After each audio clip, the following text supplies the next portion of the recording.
every single emotion holds a truth and holds a lie. It's a life-changing thing. It's a miracle-working practice that you can add to your life. I found it to be the greatest path to self-trust. Hi everyone, welcome to the Examine Life Daily. I'm Autumn. I'm Bob. And today we are continuing our discussion of Stoicism. So we recently filmed a video where we each shared our top favorite principles of Stoicism. You can check that out right here. And today we're just going to continue because Stoicism is a philosophy of action, and it's a philosophy that can enhance our life so much. It complements any tradition you may practice and follow. It doesn't require any kind of sort of rigid belief system. It's just a set of guiding principles to live by. So we are going to share 5 more principles of Stoicism in this video, and Bob's going to kick us off. Okay, so here we go. The first one I'm going to present is living in the present, not the future, and especially focusing on the idea of expectations. I need the world to be a certain way for it to be satisfactory for me. We really need to be present in this moment. But for so many of us, we are consumed with pains from the past or our baggage, and pain and hurt from the past. And at the same time, we're consumed with the future. What's going to happen tomorrow? What will happen? And so we create in ourselves a lack of the being present in the moment. It's past and future. And it particularly emotionally. A lot of the times it is mentally. We're always rehearsing what happened yesterday. We're always worried and fearful and concerned for what's going to happen in the future. So probably a lot of you are familiar with and have just loved the book, The Power of Now by Eckhart Tolle. And it's that exact principle that there is power in living in the present moment. And it just flows so well with all the ideas of Stoicism that you can't control what happens in the future. Now, I can control what I do today in planning for the future, and I must do that, but I can't control the future. Seneca said this: true happiness is to enjoy the present without anxious dependence upon the future. So enjoy the present, plan for the future. I live today, I'm planning for the future. That's part of my obligation today. But I don't have an anxious dependence on it. The whole future lies in uncertainty. Live immediately. Again, part of living immediately is planning for the future. But you don't live there, you live here. For our second Stoic principle of the day, I'm going to share a bit about how the Stoics really focus on emotional regulation. Now, that's a more modern word.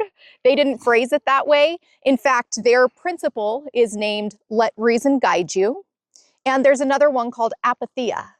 And a lot of times folks will even use the expression for people who do not exhibit strong emotion as they have a stoic presence. Or stoicism, or the idea of somebody being stoic, may even be kind of misused in its vocabulary, where it means cold, disconnected, or detached from emotions. And that is not Stoicism. Stoicism is the utmost emotional regulation, the utmost control of emotion. And I would even say that Stoicism has the greatest respect for emotion because it utilizes it so wisely. Right. And when I think about emotion's purpose and reason's purpose, emotion is essentially energy that we are perceiving that helps guide our decisions. So if we're emotionally dysregulated, which could mean our emotions feel huge, no matter if they're the really unpleasant, like I'm afraid and I'm just in panic, I'm angry and I'm just in rage, or I'm so happy and joyful that I'm so excited that it's not contained. All of that would be emotional dysregulation. And the Stoics, they very much would want to listen to emotions' wisdom, but not be ruled by it, not be out of control with it. In fact, one of the reasons that I was so drawn to Stoicism is I found it to be the greatest path to self-trust. Emotions are tricky because every single emotion holds a truth and holds a lie. The Stoics basically pause and reflect on what's the truth of this emotion. And therefore, how do I make the decision that serves one and all? How do I make the decision that is going to be in alignment with the flow of nature, which is another Stoic principle? So I absolutely love the way the Stoics handle emotion. It's not a denial. It's not a repression. It's not a suppression. It's taking it in, honoring its wisdom, and letting your reason guide you forward in decisions. With the topic of apatheia, the Stoics specifically phrase, they say, be sure to be aware of your unchecked reactions. And they say rage, panic, uncontrolled grief, and obsessive desire.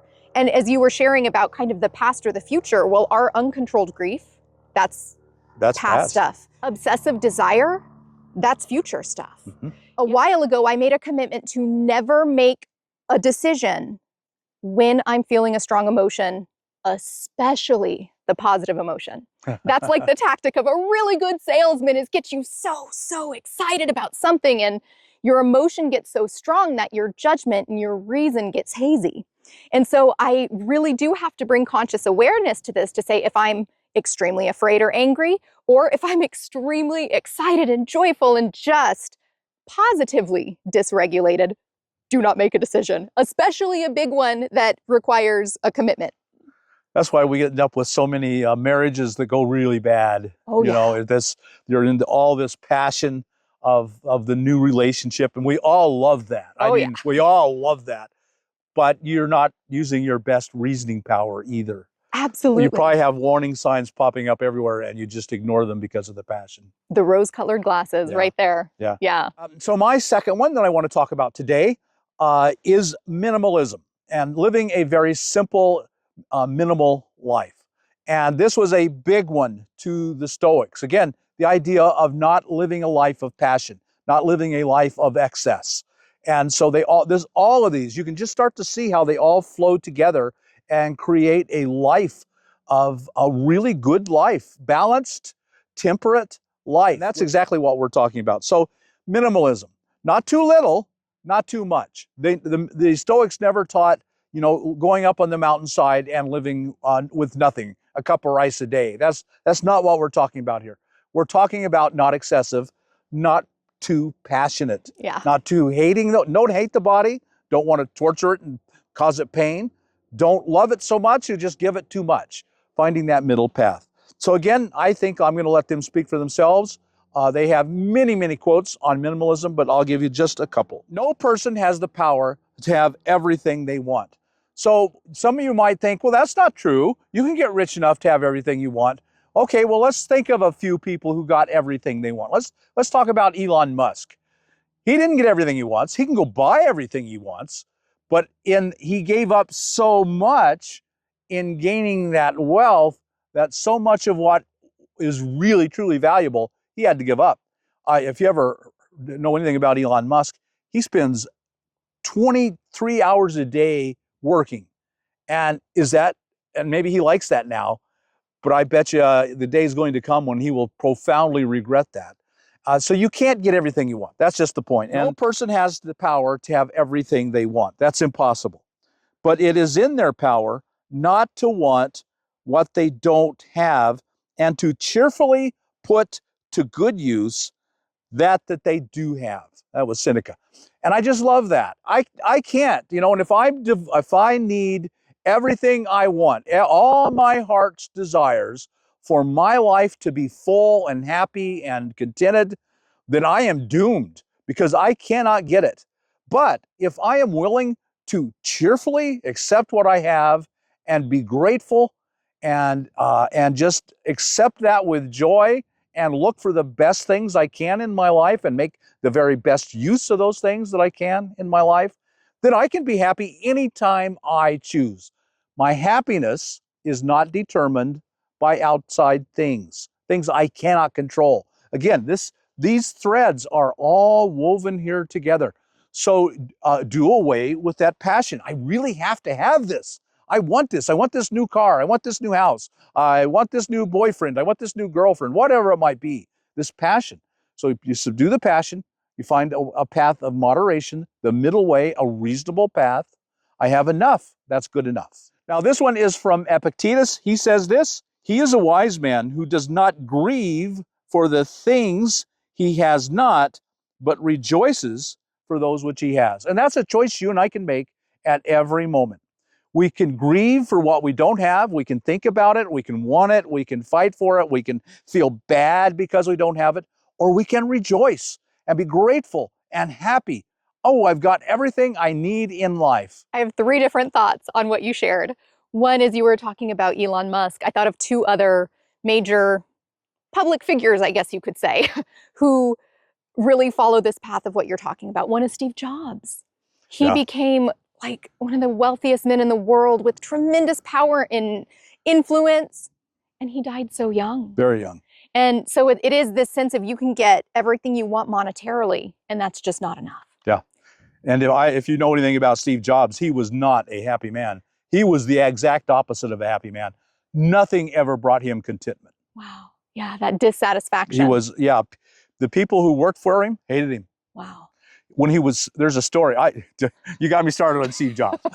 There's a story that when he was in the hospital, he's dying of cancer. Yeah. He went through 50 nurses. He drove them away. He just treated them like dirt and drove them away. Wow. Until he finally found one he liked. Wow. Steve Jobs led a life I would never want. Right? That sounds miserable. He was. The other public figure, which is funny to say public figure, is I thought of the Buddha. You know, in the Buddha's story, his father, the king, wanted him to pursue the path of becoming a very powerful king, not a spiritual leader. And so he literally imprisoned his son with the most lavish desires. Anything he wanted, he could have. That's like part of the Buddha's story. If he wanted it, he had it, to the extent that material possessions could provide. And the Buddha was like, okay, I have everything I want, and that's certainly not enough. What is out there? What is sickness, old age, and death? What are these greater mysteries beyond absolute acquisition of my desires? So he went on to basically really represent that principle you're talking about, where the middle path, not asceticism. No. That can be... He tried that. He tried that. Total failure. Right? In fact, that's how the Buddha really came to the middle path, is he's like, well, I had everything I want, so I thought the way was to give up everything and live like an ascetic. And he's like, well, that's suffering too. And then he came to see there's a balance. There's an in-between. Just on a personal little story of how I was relating so much to blending these principles. Where my desire and passion can get the best of me is I absolutely love dreaming of the next nomadic rig. And I am so happy with mine. And almost every day, Bob hears the new thing I'm dreaming up and envisioning. It's true. It's true. And it's such a joy to look at. It's like after a day of work, that's how I find relaxation, is looking at all these pretty rigs. And then it'll start to get too much. It'll start to go into this realm of passion where all of a sudden I'm not happy with something I love so much, which is my incredible minivan. And so I really have to be mindful of that and check myself and notice whenever a hobby is basically taking flight into suffering from something I desire. Yeah, so it happens so easily to all of us. I think it's part of just human nature, and the Stoics just say, put that down and live a life of middle path, moderation, and reason. Yeah. Okay, our next Stoic principle that I really love so much is voluntary practice of discomfort. So I've shared on this channel before that the work I did in psychology and counseling has really been in the realm of healing from compulsive disorders. So that could look like addiction, like eating disorders, or anything where we just feel tremendous urge. And one of the things that I feel I really discovered in that work is the path to healing from addiction is a voluntary willingness to experience suffering, discomfort. Cravings are terrible. They're so unpleasant. There's so much discomfort in a craving. And if we almost know, okay, I'm willing to do this. I am willing to basically sit and feel my pain instead of just try to make it stop as fast as possible. Really, I think that's almost a requirement to heal from addiction. You have to be prepared to embrace discomfort. But I think about that with any goal. No matter what our goal is, we are going to experience things we don't like about it, about the path to get there. The willingness to do those things is really the foundation of discipline. And I think discipline, as Jocko Willink would say, discipline equals freedom. And so the Stoics, by saying embrace discomfort, really lay out this idea that through discomfort, you can become your strongest self. You can become your most virtuous self. You can become the best self to serve your community in the most significant way. I just really believe that that's just absolutely true. That sometimes we get the idea we should never feel any discomfort. That is a very modern idea. 100 years ago, 200 years ago, no one thought that way. They just hoped they could avoid as much discomfort as they could because life was so much harder. Our lives are so incredibly pleasant and easy. We've gotten the idea that there should never be any discomfort. Everything should be wonderful. And that isn't the way that isn't the way any creature on earth lives. There's no wisdom in that. There is no growth in that. There's no future in that. Everything on this planet Earth needs resistance to grow. And we just have this idea, I don't want any resistance. Right. And we gave this example in the other video, but without resistance, we don't build a muscle. If we want to literally become strong in our bodies, we have to resist through strength training, and that makes us so much stronger. Right. An old saying is iron sharpens iron, so one man sharpens another. So there's conflicts, there's just all kinds of resistance in our lives from the people in our lives and from, your car won't start. Well, accept that as your fate for today and don't rail against something you can't change. If you can fix it, then fix it. If you can't fix it, find someone else to fix it. And if you can't fix it, you're going to walk. You're going to take the bus. You're going to take the train. So that's just accept life as it is, so much of what we're saying, and then go on and just live your life with the discomforts it brings. And that's one of the reasons I love Stoicism so much is it's embrace reality. Embrace reality. The more you resist reality, for example, I don't want to suffer. That will lead to great suffering. Yes. And I have a quote here. So Seneca says, set aside now and then a number of days during which you will be content with the scantiest and cheapest of fare, with coarse and rough dress, saying to yourself, is this the condition I feared? I love that because so often we do fear pain and discomfort. We think it will mean our end, really. And yet one of the most powerful things we can do, and the reason that rock bottom and the dark night of the soul is so incredibly powerful, is we get to this place where it's like, I did everything in my life to avoid this pain or discomfort. And now I'm here. This is it. I've experienced it and I survived it. I still put one foot in front of the other. And as a result, gosh, we just talk about resistance training for the soul. We just gain so much. Yeah. Yeah. Very, very much. These are wonderful things. These are just things, if we apply them, our lives are going to be so much better. So for our fifth and final one for today, we're going to talk about amor fati. And that is the name that has been generally given to this idea. And amor means love, and fati means fate. Love, fate. And I like to think of it as acceptance. Surrender to the reality of your life. Accept destiny and fate, and today is exactly what it should be. And rather than fight them or feel really bad or really good, either one about them, I just accept them, embrace them, and move on. I can't even tell you the importance of acceptance in my life today. As I've said many times in these videos, I am a follower of the 12 steps of AA. And I am not an alcoholic, never been drunk once in my life. I know it's weird, but it's just, they had my salvation. This 12 steps saved my life. And at every single meeting that I ever went to, and in every discussion I ever had with my sponsors or anything else, the Serenity Prayer was always at the core. Every meeting I ever went to, we said the Serenity Prayer. And so do you want to tell us what that is? Sure. The Serenity Prayer is grant me the serenity to accept the things I cannot change, courage to change the things I can, and the wisdom to know the difference. And so I know the life-changing power of the acceptance of amor fati. And in fact, I've told you this before too. I've got a tattoo on my arm with the word surrender on it. I surrender to today whatever life brings me. I don't fight against it. I don't rail against it. I don't have strong feelings and hate it. I accept it. This is the way it is. And I know something good is going to come out of it. something in the long run, maybe in the very long run, it will work out to my advantage. In 12-step, for example, the first step is I acknowledge I'm powerless over whatever the addiction is. But there are so many different renditions of 12-step, and it's like I acknowledge I'm powerless over anything. It could be shopping, it could be eating, it could be pornography, it could be wanting to look at a rig obsessively. That can be addictive. Right?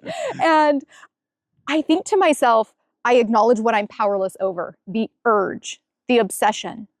But then there's the path. By that acknowledgement, then I can take steps to do what I can. I may not be able to make cravings go away, but I don't have to act on them.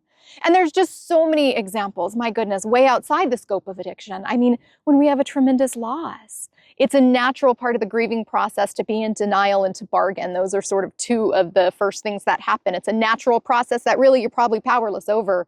You're going to be in denial about the loss because it's just hard for the brain to wrap itself around the loss. And then you're going to bargain. Is there anything I can do? And acceptance, that is really the end stage of grief, is the acceptance. And I just think about it. You know, I think about how it feels in the body when we're trying to change something, to do something, to take all this action. I'm kind of exaggerating my body motions right now, but there's this tension. There's this stress. Acceptance is that exhale. It's the release of all that tension and saying, okay, this is out of my hands. Yeah, it's a life-changing thing. It's a miracle-working practice that you can add to your life. I accept today exactly the way it is, these events just exactly as they are. And we're not saying it's easy. In fact, that's why there's a prayer. God grant me the serenity to accept. It's not easy. And maybe that's going to be part of your life. It's an enormous part of my life. I can't accept. That's why I'm such a highly addictive person. But that is the miracle-working power of these kinds of ideas. I turn to nature and I look for solutions there, and then everything works for me. And you can adopt any one of these practices for yourself. And if some don't appeal to you and don't work for you, then you just leave those aside. There's plenty of them. No shortage. All right, folks, as you can tell, we really value this perspective so much. And we hope you got something out of this video. I'd be curious to hear, what do you think of these principles? How have one or any of these principles that we shared about helped enhance your life? So let us know in the comments below. We're going to have one more Stoic video coming at you, so definitely be on the lookout for that. And once it is out, we will link it in the description and have it posted at the end of this video. So thank you so much for being here. Be sure to like, comment, and subscribe to our channel, and we'll see you next time. Bye now.